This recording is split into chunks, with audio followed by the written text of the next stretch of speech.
Hi everyone, I welcome you all to our channel. I welcome you all to our 2 बार हो गया है क्या स्वागत। चलो ठीक है। 23 मई की आज हम 2020 की जो है news the Indian express newspaper वो डिस्कस करते हैं। सबसे पहले टॉप हेडलाइंस देखेंगे, फिर एमपीसी मॉनेटरी पॉलिसी कमेटी, क्योंकि अभी आरबीआई ने जो न्यू पॉलिसी रेट रिवाइज़ किए हैं उस पर हम देखेंगे क्या क्या नए हैं, रेपो रेट कितना है, रिवर्स रेपो रेट, ठीक है। इसके अलावा इंडिया चाइना बॉर्डर डिस्प्यूट देखेंगे, important location with map, 4 new location हैं आज, ठीक है। तो रोज़ आपको रेगुलरली ये न्यूज़ डिस्कशन सुनना चाहिए, देखना चाहिए। द पॉलिटिकल थेरेपी जो आर्टिकल है, ये जो पॉलिटिकल पार्टीज़ हैं और पॉलिटिशियंस हैं तो उनको अभी इस पेंडेमिक के टाइम पे मतलब एक्टिवली पार्टिसिपेट करना चाहिए, है ना, जिससे अपना कंट्रीब्यूशन वो दे सके। अरेस्ट स्लाइड जो आर्टिकल है ये इंडिया नेपाल का जो लैंड डिस्प्यूट है उसी से रिलेटेड है। इजी गोइंग भी ये आरबीआई से रिलेटेड है। Today is not enough, today is not enough, today, अच्छा ये टुडे, ये मैंने वॉइस नोट करके ये बोला था तो ये टुडे हो गया, ये था टू डी, ठीक है। 2D जो था नॉट इनफ, ये मेनली जो आर्टिकल था ये वर्क फ्रॉम होम से रिलेटेड है और प्रधानमंत्री जन आरोग्य योजना के बारे में हम देखेंगे। चाइना हांगकांग का जो इशू है वो भी हम बात करेंगे कि क्या मेन इशू चल रहा है। इसके अलावा 1 कंट्री 2 सिस्टम, ठीक है, इसी में ही ये हम पढ़ लेंगे। तो सबसे पहले हेडलाइंस देख लेते हैं। PM Modi announces assistance of ₹1000 crore to West Bengal, ₹500 crore to Orissa for relief rehabilitation in cyclone hits area, ठीक है। तो साइक्लोन कौन सा है?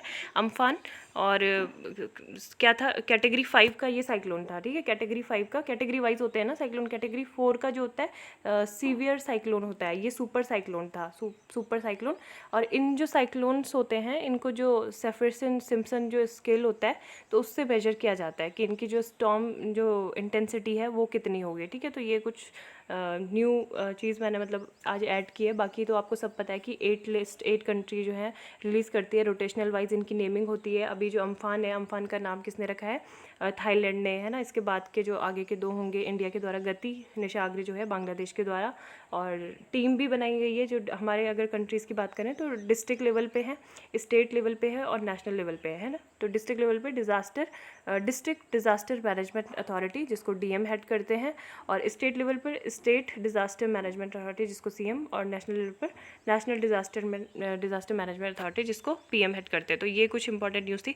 कोविड-19 recovery rate improves to 41% in country, government revises advisory to use hydroxychloroquine, ठीक है। तो अभी इन्होंने रिवाइज किया है गवर्नमेंट ने कि जो asymptomatic health care and frontline workers हैं तो उनके लिए भी एक प्रिवेंटिव ट्रीटमेंट एज अ प्रोफिलिक्स ये यूज़ हो कोविड-19 के लिए, ठीक है। तो ये चीज़ बोला है कि asymptomatic health care workers in non COVID settings and for all asymptomatic health care workers involve in containment and treatment of कोविड-19, ठीक है। तो ये Air India resumes booking for domestic flights, CICSE remaining class 10th 12th board exams to be conducted on 1 to 14 July, ठीक है। Next है Pakistan plane with 107 on board crashes in Karachi, और grief इस पर व्यक्त किया है प्राइम मिनिस्टर में। इसके अलावा 22 मई को, कल 2020 को international day for biological diversity मनाया गया था, ठीक है। क्या मनाया जाता है? अंतर्राष्ट्रीय जैव विविधता दिवस। और प्रत्येक वर्ष 22 मई को संयुक्त राष्ट्र संघ द्वारा अंतर्राष्ट्रीय जैव विविधता दिवस मनाया जाता है। इस साल की जो थीम थी वो क्या थी? Our solutions are in nature, ठीक है। हमारे जो समाधान है वो हमारी प्रकृति में है, ठीक है। Our solutions are in nature 22 मई को मनाया जाता है बायोडाइवर्सिटी डे, ठीक है। तो अब हम देख लेते हैं जो सबसे पहली न्यूज़ है। और तो economy to contract says RBI cuts repo extends moratorium, ठीक है। तो ये देखो, मतलब अगर हम बात करें कि इन्फ्लेशन को कैसे कम किया जा सकता है तो there are broadly two ways of controlling inflation in an economy, ठीक है। कैसे होता है? पहला जो लिया जाता है वो मॉनेटरी मेजर्स लिए जाते हैं, ठीक है।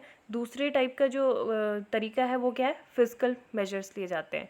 फिस्कल मेजर जो राजकोषीय तरीके होते हैं वो किसके द्वारा लिए जाते हैं? गवर्नमेंट, ठीक है। गवर्नमेंट ही जो फिस्कल पॉलिसीज़ होती है वो बनाती है। इसमें मतलब जो गवर्नमेंट होता है अपनी स्पेंडिंग्स को जैसे बढ़ा देती हैं, या फिर वो जैसे इंफ्रास्ट्रक्चर प्रोजेक्ट्स वगैरह पे डबल वो खर्च करने का उन्होंने बोला है ना, तो इस तरह से होता है।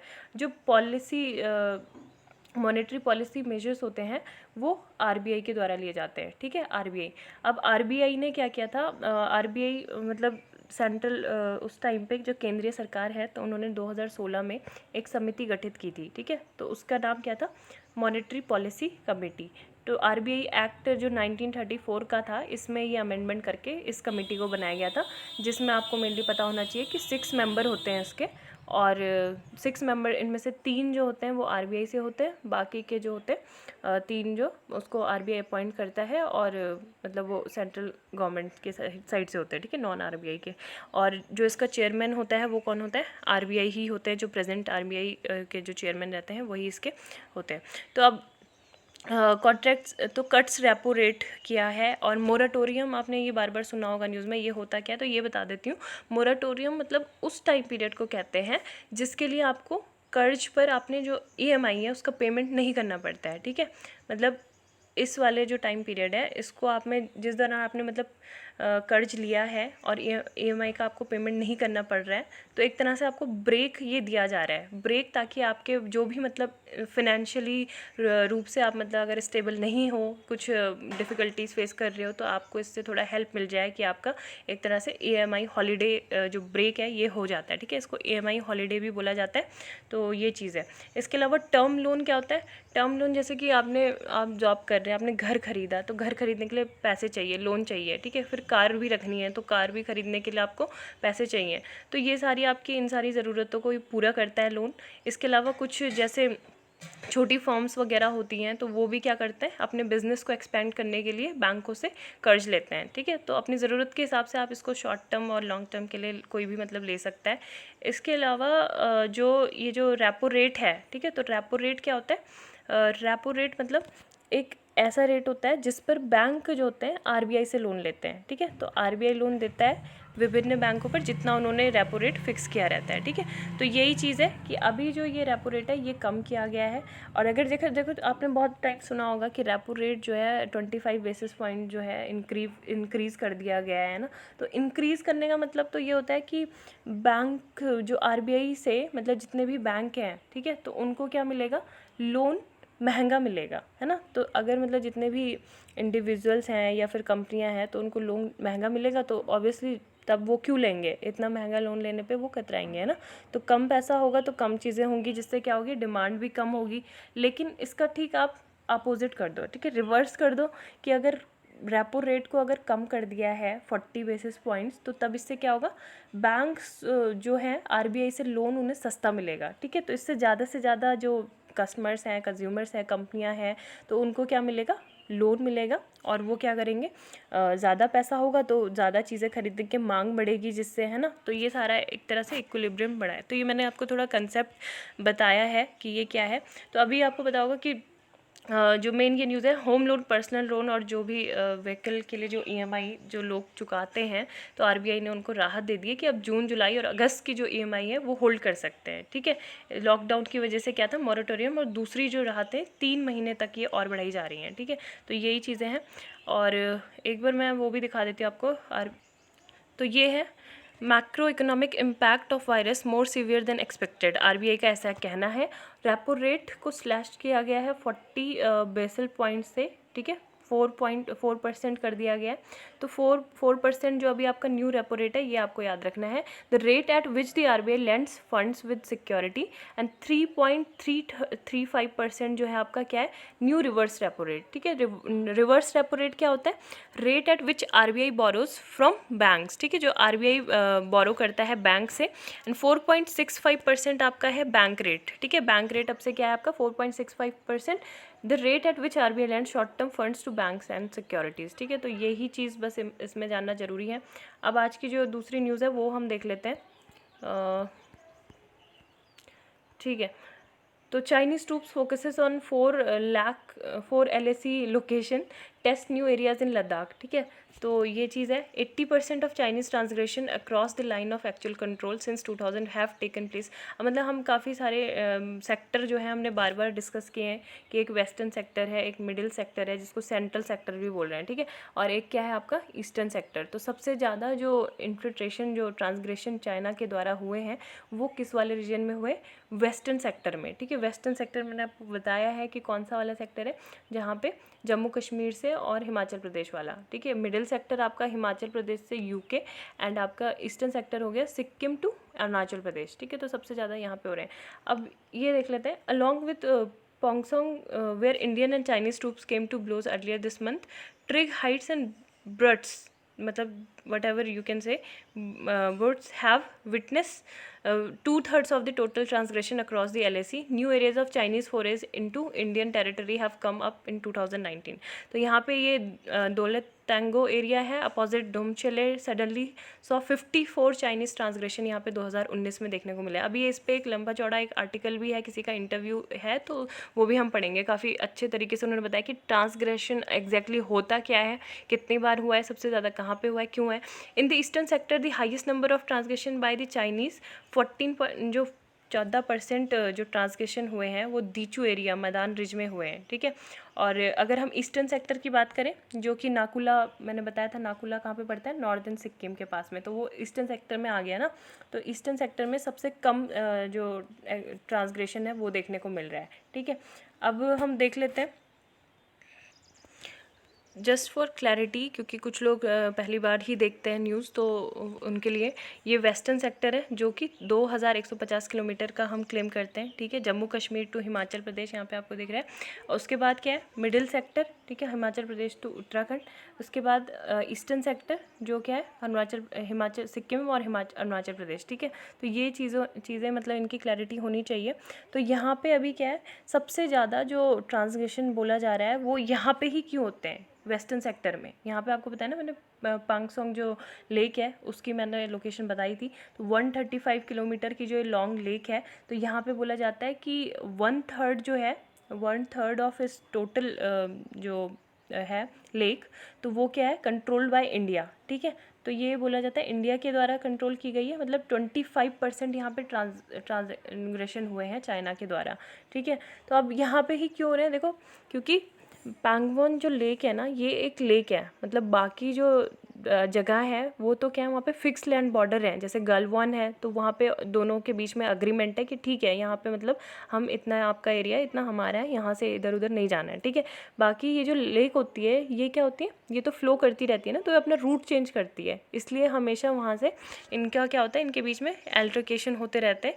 और यहाँ पर मैंने एक और पॉइंट यहाँ पर ऐड किया था, मैं बता देती हूँ आपको।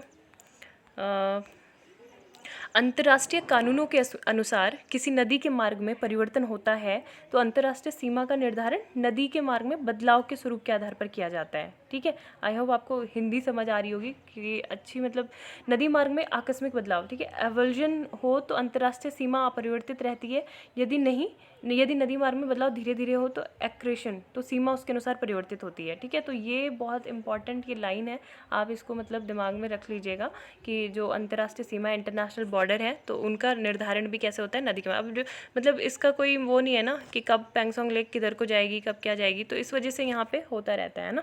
और अब यहाँ पे मैप में हम बता देती हूँ मैं आपको कि क्या क्या यहाँ पे था, ठीक है। एक तो बर्ड्स कैंप है, एक बाराहोती लोकेशन है, ठीक है। बाराहोती कहाँ पे, उत्तराखंड में है। देखो यहाँ पे हम उत्तराखंड जा रहे हैं, ठीक है। उत्तराखंड में बाराहोती लोकेशन है। तो यहाँ पे भी बोला गया है कि 2019 में 21 बार मतलब चाइना ने यहाँ पे अतिक्रमण किया हुआ है, ठीक है। तो ये आप मुझे बताना कि कौन से सेक्टर में ये पड़ेगा बाराहोती। और ये एक मात्र ऐसी लोकेशन है जहाँ पे मतलब दोनों ने मैप शेयर किए हैं अपने, ठीक है। तो ये इसमें मतलब क्लैरिटी भी है, फिर भी यहाँ पे क्या है, एग्रेशन वगैरह होता है। इसके अलावा जो दूसरा मैंने बताया था वो क्या है, ये कैंप है, ठीक है। फिर पैंगसोंग जो लेक है ये हो गया। फिर दौलत बेग ओल्डी रोड भी आपको पता होना चाहिए। यहाँ पे हम क्या कर रहे हैं, अपने कंप्लीट कर चुके हैं ऑलरेडी, जो लास्ट ईयर मतलब हमने कंप्लीट किया था। इसका नाम क्या था वैसे, दारबुक शौक, ठीक है। Daulat Beg Oldi road, DBO short form में बोलते हैं। और ये जो रोड है मैंने कल बताया था कि हाईएस्ट एयर स्ट्रिप भी है यहाँ पे, ठीक है। और ये क्या करती है, जो लेह है, ठीक है, लेह, तो लेह को क्या करती है, काराकोरम पास से कनेक्ट करती है, ठीक है। लेह को काराकोरम पास से कनेक्ट करती है, तो ये चीज़ भी आपको पता होना चाहिए। और इस पे भी मतलब जो चाइना है उसको बार बार मतलब उसको प्रॉब्लम होती है इस चीज़ से। तो ये सारी चीज़ें। और नेक्स्ट हम देख लेते हैं, ठीक है, तो ये कुछ है कि the only location in the central sector record significant Chinese transgression इस बाराहोती। ठीक है, तो मैंने ही बता दिया, मिडिल सेक्टर में पड़ेगा बाराहोती, कहाँ पे पड़ेगा, सेंट्रल सेक्टर में। ठीक है, मिडिल सेक्टर में। और वाइल पैंगसोंग टॉप्स द लिस्ट, तो पैंगसोंग जो मैंने रीज़न भी बता दिया कि क्यों होते हैं सबसे ज़्यादा वहीं पे। इसके अलावा Galwan river valley had hardly witness Chinese transgression. ठीक है, 135 किलोमीटर लॉन्ग लेक जो है वहाँ पे 1/3 of which control by India. तो दोबारा वही चीज़ रिपीट नहीं करते, हो गया बहुत। India and China have different perceptions about the exact location of the LAC। ठीक है, तो मतलब चाइना की नज़रों में क्या है, जो 25,000 के लिए, मतलब जितना भी 25,000 किलोमीटर जो है उस पर क्या है, वो जो बॉर्डर है, मतलब वो चाइना क्लेम करता है कि वो हमारा है ना, लेकिन इंडिया के अकॉर्डिंग 38,000 है। ठीक है, 38,000 किलोमीटर लगभग इतना है। तो इस वजह से मतलब एक एग्जैक्ट क्लैरिटी ना होने की वजह से ये सारे एग्रेशन वहाँ पे ट्रांसग्रेशन होते रहते हैं। ठीक है, अब गलवान रिवर की बात करें तो वो क्या है, वो भी मैंने आपको बता दिया था, वेस्टर्न सेक्टर में पड़ता है और a prominent site of action during the 1962 war. ठीक है, 1962 में जब हो गया था, तो इसको सेटल पोर्शन बोला जाता है of LAC, where both sides agree on its location. तो दोनों ही साइड्स अग्री कर गई थी इसकी लोकेशंस पे। इसके अलावा जो नेक्स्ट न्यूज़ है वो देख लेते हैं। यहाँ पे government trials in house video conferencing platform, ये बहुत ज़्यादा इंपॉर्टेंट ये न्यूज़ है। अब वीडियो कॉन्फ्रेंसिंग प्लेटफॉर्म, तो अभी मतलब आपको पता है कि जितने भी जो कॉर्पोरेट मीटिंग्स हो रही है, कॉर्पोरेट या फिर जो गवर्नमेंट भी हो रही है पब्लिक सेक्टर में, है ना, तो सारे एक ऐप का यूज़ कर रहे हैं, जूम। ठीक है, तो एक तरह से जूम बूम ये हो रहा है, मतलब जूम ऐप का बहुत ज़्यादा वो हो रहा है, यूज़ हो रहा है वीडियो कॉन्फ्रेंस को लेके। तो यहाँ पे जो है communications and information technology minister use the software build by the CDOT। CDOT क्या है, centre for development of telematics, और रिसर्च बॉडी किसके अंतर्गत ये आती है, डिपार्टमेंट ऑफ टेलीकम्युनिकेशन। ठीक है, तो CDOT आपको याद रखना है, डिपार्टमेंट ऑफ टेलीकम्युनिकेशंस के अंतर्गत आती है, मिनिस्ट्री ऑफ जो कम्युनिकेशंस एंड इंफॉर्मेशन टेक्नोलॉजी है। ठीक है, उसके अंतर्गत। तो इन्होंने CDOT ने एक ये जो ऐप है ये तैयार किया। अब इसका नेम नहीं दिया है, लेकिन ये पिछले साल ही ये हो गई थी। ठीक है, तो अभी जो है हमारे पास आपको पता है कि domestically made video conferencing tools नहीं है। ठीक है, तो अब इसका यूज़ होगा सिमिलर टू जूम प्लेटफॉर्म, और ट्रायल मतलब इसका चल रहा है, तो काफ़ी अच्छा है ये। ठीक है, और इसके अलावा ये और चीज़ें भी हैं कि government personnel are providing feedback on 2 new group messaging services similar to WhatsApp which also have audio and video calling features। ठीक है, तो ये चीज़ है। नेक्स्ट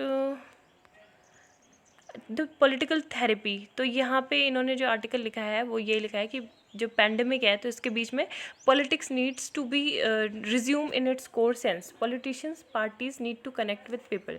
ठीक है, तो जो भी मतलब अभी क्या हो रहा है कि आपने देखा होगा कि जो अपोजिशन है वो भी मतलब एक तरह से उनमें भी एकजुटता नहीं है ना। अभी वो अपनी उनको एक मीटिंग करनी चाहिए थी एक साथ, लेकिन वो नहीं हुई, 2 महीने बाद अब जाके वो हुई है। तो एक यही चीज़ बोला गया है कि एक फॉर्मली जो टॉक होती है, मीटिंग होती है ऑफिशियली, तो वो होनी चाहिए थी। और अभी जो हुई थी तो उसमें BSP और SP और जो आप है वो भी इससे बाहर रहे हैं ना। तो जो कांग्रेस थी तो कांग्रेस ने उसको नॉन BJP मीट बोला, तो और ये सारी चीज़ें बोली कि जब क्राइसिस होता है तो उसके टाइम पे कोई भी राजनीति मतलब नहीं होती, तो नॉन पॉलिटिकल ही वो इश्यूज़ होते हैं, है ना। तो दूसरी चीज़ ये कि कांग्रेस का ये कंसर्न है इसमें कि मिडिल क्लासेस को कैसे मतलब केटर किया जाए, और माइग्रेंट्स वर्कर्स जो हैं उनके बारे में चीज़ें बताई गई थी। तो मतलब ये सारा तब होगा जब एक तरह से कलेक्टिव विलिंगनेस वो सब दिखाएंगे, और जो भी मतलब मेजर्स हैं, है ना, तो वो सारे करेंगे। और पॉलिटिक्स को मतलब रिवाइव करने का भी ये अवसर है, पॉलिटिकल रिस्पॉन्सेस बहुत ज़रूरी हैं। और बाकी जो सरकार ने मतलब बोला है कि जो आत्मनिर्भर अभियान था तो उसमें पूरी तरह से जो अप्रोच थी वो कोविड-19 को तो इग्नोर कर दिया है ना। कोविड-19 उस टाइम पे नॉन इशू बन गया, बाकी उसकी जगह पे जो मैसिव रिलीफ पैकेज था, रिफॉर्म था, तो उसके बारे में बातचीत हुई। तो यही इस आर्टिकल में था। एंड यहाँ पे अरेस्ट दिस स्लाइड जो है, तो ये war of maps and words points deterioration of India Nepal relationship. तो इसमें इंडिया नेपाल रिलेशनशिप आपको पता है कि अभी काफ़ी टाइम मतलब से बहुत कुछ हो रहा है इंडिया और नेपाल के बीच में। न्यू पॉलिटिकल मैप भी रिलीज़ कर दिया है नेपाल ने। और ये आर्मी चीफ जो जनरल MM नरवाने, तो उन्होंने कहा था कि ये चाइना का हाथ है इसमें, जो नेपाल ये कर रहा है ना, तो चाइनीज़ की वजह से कर रहा है। और ये क्या कर रहा है, इफ़ नेपाल हैज़ नो, मतलब नेपाल के पास अपने खुद की बुद्धि है नहीं, है ना, प्रोवोक्ड मोर इंटी, तो वो एंटी इंडियन जो नेशनलिज्म है उनकी कंट्री में तेज़ी से वो इमर्ज कर रहा है। और दिल्ली एज प्रो चाइना, मतलब उन्होंने प्रो चाइना की जो पॉलिसी है वही वो अपना रहे हैं। अब ये पता होगा कि ये अभी से नहीं है, बहुत पहले से ये हो रहा है। अभी पिछले साल क्या हुआ था, जब हमने आर्टिकल 370 को एब्रोगेट कर दिया था JNK से, तो उसके बाद हमने बाइफरकेट करके JNK का एक जो एज अ यूनियन टेरिटरी नया मैप मतलब निकाला था। तो उसमें हमने, उस मैप में हमने जो काला पानी है, लिपु लेक है और लिम्पियाधुरा है, ठीक है, तो इसको हमने उत्तराखंड में दिखाया था। उत्तराखंड का जो पिथौरागढ़ डिस्ट्रिक्ट है तो उसमें हमने दिखाया था। इसमें भी चाइना को मतलब नेपाल को काफ़ी ज़्यादा उन्होंने बोला था कि ये इंडिया का यूनिलैटरल एक्ट है, मतलब बिल्कुल भी सही नहीं है। तो वहाँ पे स्ट्रीट प्रोटेस्ट भी होने लगे थे और अभी भी हो रहे हैं। तो अब हम मतलब जो है लिपु लेक पास में क्या कर रहे हैं, रोड हमने जो इनाग्रेट की थी, तो तब भी वहाँ प्रोटेस्ट हो रहे हैं, ठीक है। तो नेपाल ने मतलब ये सारे जो रीजन है उसको वो अपना बताता है। मैंने बताया आपको बार बार कि 1816 की जो सुगोली ट्रीटी थी तो उसके तहत वो लिम्पियाधुरा, काला पानी और इनको अपना बताता है, ठीक है। और इंडिया का ऐसा कहना है कि ये अनजस्टिफाइड कार्टोग्राफिक असर्शन है। एंड ओली का ये कहना है कि जो वायरस है इट्स मतलब इंडिया को बोला है एज अ वायरस, इंडिया जो वायरस है वो जो है डेंजरस है देन कोरोना वायरस, ठीक है। तो ये सारे उन्होंने इनसेंसिटिव जो कमेंट्स है वो दिए हैं। तो यहाँ पे ये चीज़ बोला गया कि हमको मतलब कैसा करना चाहिए नेपाल के साथ अभी उसको इतना ज़्यादा इग्नोर नहीं करना चाहिए। जो वॉर ऑफ मैप्स और वर्ड्स को लेके चल रहा है, 2015 में भी मतलब हमने जो न्यू कॉन्स्टिट्यूशन था तो उसमें भी इंडिया एग्रीमेंट नहीं किया था। तो 2015-16 के बीच में ही जो ओली है वो चाइना से असिस्टेंट मांगने चले गए थे। तो हमें मतलब अपनी फॉरेन पॉलिसी को ऐसे रखना चाहिए कि जो फॉरेन सेक्रेटरी लेवल उनके साथ टॉक हो और उसी के साथ मतलब जो सिक्योरिटी प्रिज्म है तो केवल उसी की तरह से नेपाल को नहीं देखना चाहिए। इसके अलावा बिलैटरल जो रिलेशन है उनको स्टैब्लिश अच्छे ढंग से करना चाहिए। Easy going monetary policy may have greater space to operate but there are limits to what it can achieve. तो इसमें यही चीज़ बोला गया कि 40 बेसिस पॉइंट से जो रेपो रेट को कम किया है, ठीक है, मॉनेटरी पॉलिसी कमेटी ने, तो ये क्या है मतलब 4% अभी हो गया है। तो अभी मतलब क्या है, हमारे जो चैलेंज है वो इन्फ्लेशन चैलेंज नहीं है बल्कि क्या है, ग्रोथ है, हमें विकास करना है, ठीक है। तो कमिटी प्राइस मैनेजमेंट जो है उसकी जगह पे आप इकोनॉमिक एक्टिविटीज़ को मतलब प्रायोरिटी देनी होगी। तो RBI ने जो एस्टिमेट मतलब कुछ ऐसे नहीं दिया है कि कितनी अभी हमारी जो इकोनॉमिक ग्रोथ है वो रहने वाली है, बट डेफिनेटली मतलब इकोनॉमी क्या करेगी इस साल, वो कंट्रैक्शन होगा उसमें काफ़ी ज़्यादा, है ना। तो ये चीज़ बोला गया है कि जितने भी जो ये हाउस होल्ड्स हैं तो ये सब अपने जो डिसीजंस है ये सब भी पोस्टपोन कर रहे हैं। तो काफ़ी ज़्यादा चैलेंजिंग ये होगा कि जो स्ट्रेस्ड जो पार्ट्स है ऑफ द सिस्टम, तो वहाँ पे लिक्विडिटी फ्लो है तो उसका मतलब वो होना चाहिए ठीक से, है ना। बाकी जो RBI के द्वारा जो OMO किए जाते हैं, ओपन मार्केट ऑपरेशंस, और केंद्र और राज्यों के बीच मतलब इस साल के जो बोरोइंग्स हैं तो ये इन सब प्रोग्राम पर भी क्लैरिटी आना ज़रूरी है ना। इसके अलावा जो सेंट्रल बैंक है तो उन्होंने भी क्या कर दिया, मोरेटोरियम को एक्सटेंड कर दिया है और इंडस्ट्री और हाउस वर्क के लिए भी मतलब ये उसको सहायता मिलेगी, ठीक है। तो यही सारी चीज़ें, और रिस्क कम करेगा, जैसे क्रेडिट गारंटी दी है MSME सेक्टर को, NBFCs को, है ना। तो ये सब चीज़ें 2D isn't enough. Working from home is being hailed as the future of work, but workplace is about more than just work. तो ये मतलब सिंपल सा ये चीज़ यही बोला है कि लोगों को मतलब काफ़ी ज़्यादा इससे क्लोज कर दिया है। फैमिली बहुत ज़्यादा एक साथ रहने लगे हैं सब लोग, मतलब कुछ ज़्यादा ही हो गए साथ में। फ्रेंड्स से दूर से बात हो रही है वीडियो कॉन्फ्रेंसिंग के जरिए, लेकिन बहुत सारी प्रॉब्लम्स भी हो रही है, जैसे कॉल ड्रॉप्स हो रही है ना, और पिक्सलेटेड वीडियो कॉल्स हो रही हैं। तो ये सारी मतलब प्रॉब्लम्स हैं वर्क फ्रॉम होम में। और यहाँ पे जो है माइलस्टोन अ न्यू बिगिनिंग, तो यहाँ पे PM प्रधानमंत्री जन आरोग्य जो योजना है उसी के बारे में बात की गई है। तो इसमें मतलब क्या है, फ्लैगशिप हेल्थ स्कीम है, हैज़ क्रॉस्ड 1 करोड़ ट्रीटमेंट्स। अभी प्राइम मिनिस्टर ने अपनी स्पीच में मतलब बोला था ना इसके बारे में कि 1 करोड़ इसके जो हैं सब्सक्राइबर हो चुके हैं, है ना। तो काफ़ी ज़्यादा ये जो जन आरोग्य योजना है 2018 में ये लॉन्च की गई थी, और 53 करोड़ करीब जो लाभार्थी हैं, ठीक है। तो उनका जो टेस्टिंग ट्रीटमेंट है फॉर COVID-19 तो वो भी फ्री ऑफ कॉस्ट हो रहा है इसके अंतर्गत, ठीक है। तो ये यहाँ पे मतलब प्राइवेट लैब्स में भी ट्रीटमेंट और टेस्टिंग फ्री ही होगी, ठीक है। तो ये इंपॉर्टेंट था। दूसरी इसकी खासियत ये है कि पोर्टेबिलिटी का इसमें ऑप्शन है, मतलब किसी भी राज्य का व्यक्ति किसी भी अन्य राज्य में वो इसे एक्सेस करता है, तो माइग्रेंट जो है मेनली इसे अवेल कर सकते हैं, ठीक है। तो नेशनल हेल्थ जो ये है अथॉरिटी, ठीक है, तो it has also been working on new initiative to support and supplement the government of India's effort to response the कोविड-19 पैंडमिक। तो ये सारी चीज़ें ये कर रहे हैं। इवन जो आरोग्य सेतु ऐप है उसके साथ भी मतलब क्या कर रहे हैं कि जैसे जो अगर लोग कॉल कर रहे हैं तो वहाँ पे कस्टमर्स वगैरह है, कस्टमर केयर सर्विसेज हैं कि उनको मतलब अगर एसिम्टोमेटिक है तो वो बता रहे हैं अपनी कुछ चीज़ों के बारे में, ठीक है, तो यही सारी चीज़ है। और नेक्स्ट हम देख लेते हैं।